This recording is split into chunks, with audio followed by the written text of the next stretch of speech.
Hallelujah hallelujah. प्रभु यीशुଙ୍କର शक्तिशाली नाम रे आपण समस्त को आज ये प्रोग्राम मध्य को स्वागत करुच्ची। आसन आम प्रार्थना करवा आमे आगू बढ़ा। प्रिय प्रभु यीशु आप पवित्र नाम को धन्यवाद करुच्ची। मैं सुंदर सुजोग देल प्रार्थना विषय प्रभु पुनर्बार आलोचना करने धन्यवाद। जिते भाई भूण मान देखुचे दया कर विशेष कर प्रभु आज विषय मत पवित्र आत्मा द्वारा कहया पड़े धन्यवाद प्रशंसा कर प्रार्थना प्रभु यीशु नाम मागु अछि। आमेन आमेन आमेन हालेलुया।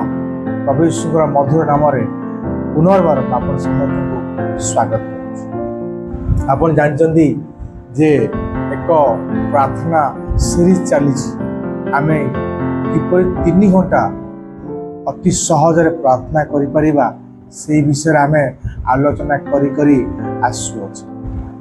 आज आम आलोचना करिबा किपर 3 घंटा प्रार्थना करिपरिबा भाग 4। आपण प्रांगण रे पुरुषीय वेदी रे जहाँ कहया कथा कहले, पितल कुंडरे जहाँ कहवा कथा कहले, प्रांगणटी सरला आउ पवित्र स्थान में प्रवेश कर जमी प्रवेश कले दीप बा पवित्र आत्मा को भेटिले आठी जहाँ कहया कथा आपण कहले। वर्तमान आपण दीप वेदी सामना रे एक रोटी मेज को भेटिले जोटी की रोटी गुड़ाक थुआ होता। रोटी कहीं थुआ होता है? रोटी कहार प्रतीक अटे? रोटी होची वाक्यर प्रतीक अटे। जमती रोटी खाइबा द्वारा आमने बल पाई आमर प्राण आमनकर शरीर बल आसे। सही भली रोटीर आत्मिक प्रति बदल रे आमे वाक्य को नबा। आज आम जानिया प्रकृत कौन वाक्य रोटीर जगह नहीं पार, खाद्यर जगह नहीं पार। कारण रोटी खाइबा द्वारा बल पाउछ, वाक्य को खाइबा द्वारा कौन प्रकृत में बल पाइबा कि? बाइबल कौन कहूँ आम पढ़ा। जदि माथि लिखित सुसमाचार तार 4 पर्वर 4 पद पढ़े आउ आपण भल जानते जे यही जगार प्रभु यीशु 40 दिन 40 राति किसी खाई ना। आउ प्रभु यीशु 40 दिन 40 राति पर भोक लगुच से शैतान परीक्षा करने उद्देश्य आसी पचारुची तुम यदि ईश्वर पुत्र पत्थर गुड़ाक कह जे रोटी हो। कि प्रभु यीशु बढ़िया उत्तर दौरान जे मनुष्य केवल रोटी रे बंचीब नहीं मात्र ईश्वर मुखर बाहर थिया प्रत्येक वाक्य रे बंचीब। हालेलुया। ये प्रभु यीशु कौन कहना चाहते? प्रभु यीशु कहना चाहते जे रोटी आमको अल्प समय पर जीवन दे पारे, अल्प समय पर बल दे पारे, अल्प समय पर बंचई दे पारे। किंतु परमेश्वर वाक्य आमको अनंत काल पर्यंत बंचई पारिबो। परमेश्वर वाक्य अनंत काल पर्यंत बल दे पारे। हालेलुया। अनंत काल पर्यंत जीवन दे पारे। हालेलुया। प्रभु शैतान को यही कहते भाई रोटी द्वारा मनुष्य सबदिन बंचीब, किंतु मो पाखे जो वाक्य अच्छी ईश्वर वाक्य जोटा कि मोर प्रकृत आहार सी मत अनंत काल पर्यंत बचे। हालेलुया। आउ कौन वाक्य किए आम आलोचना करवा। जौन पुस्तक 6 पर्व 48 पदरु 50 पद पर्यंत जो पढ़े एटी बहुत सुंदर विषय कौन लिखा जाउची? प्रभु कहउचंती जे मु होउची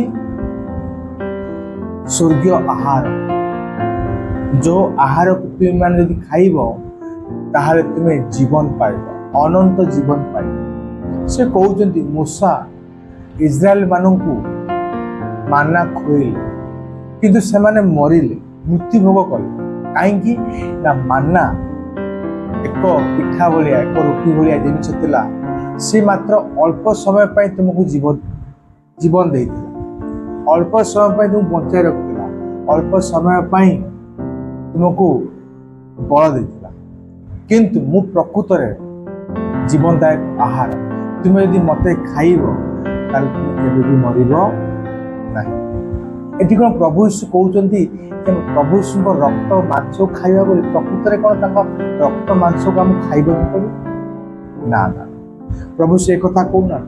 तो प्रभु से कहू आहार कथा कहउचंती। जदि आपण सेही जोहन पुस्तक 6 पर्वर 63 पद पढ़िबे, ए परिष्कार परिष्कार प्रभु से कहउचंती जे रक्त मांस किछि लाभ करे नाही, किछि उन्नति करे नाही, किंतु मु जो वाक्य कही से वाक्य आत्मा अटे आउ जीवन। हालेलुया।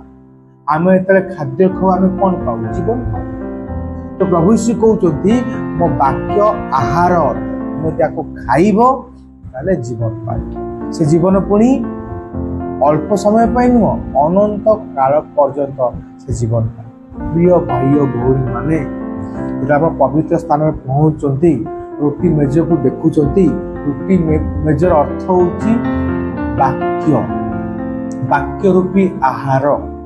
रोटी खाइले आमको भोक लगी, रोटी खाइले अल्प समय पर्यंत आम भीतर जीवन प्रभावित हो पारे, बल प्रभावित हो पारे।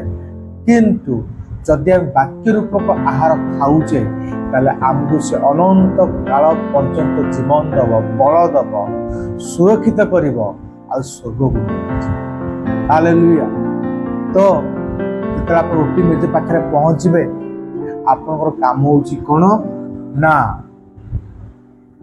एही वाक्य रूपक रोटी को आपण अध्ययन करे। अति कम रे गोटाए पर्व पढ़, जिते पारिबे आपण यदि गोटाए पर्व पढ़ी सारचंती आपण चाहिए आउर अधिक पढ़ी पारे, किंतु अति कम रे गोटाए पर्व बाइबल पढ़ंतु। आजकल पढ़ुचंती आराम से गोटे गोटे करिकी पद पढ़ंतु, ताकू बुझंतु और ताकू ध्यान करंतु। जिते आपण आराम से पद गुड़ाक पढ़िबे, ताकू बुझिबे, ताकू ध्यान करिवे, देखिबे से बाइबल रो पद गुड़ाक आपण पई जीवित होइबो, आपण पई आहार होइबो। आ सीए जाईकी आपण आत्मा को, आपण प्राण को, आपण शरीर को आहार जोगेब, खाद्य जोगेब, आ जहा द्वारा से माने बलिष्ठ हेबे, से माने जीवन। हालेलुया।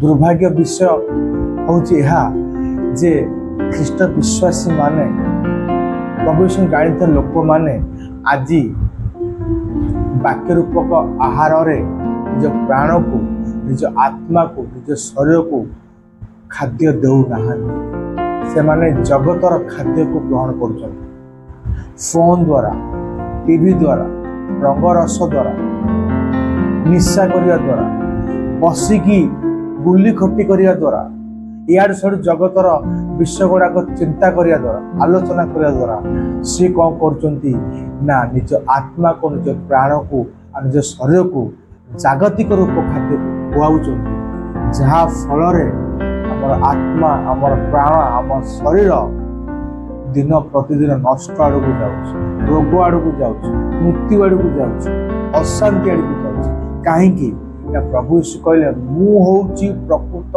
आहार, मो बिना आउ कौनसी आहार प्रकृत नुह। आहार हो पारे कि प्रकृत आहार नुह। यीशु ही एकमात्र प्रकृत आहार।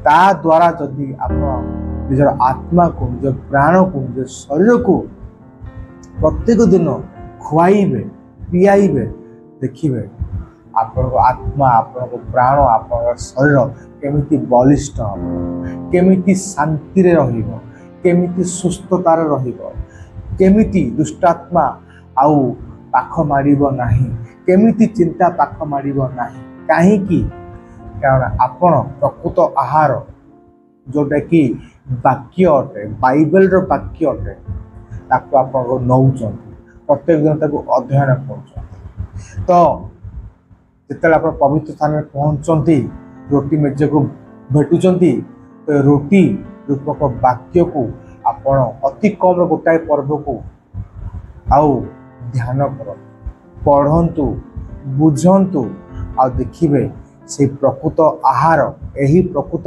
आहार आपन को अनंत जीवन दब अनंत शांति दब अनंत बल दे आपन को पढ़ाए हालेलुया।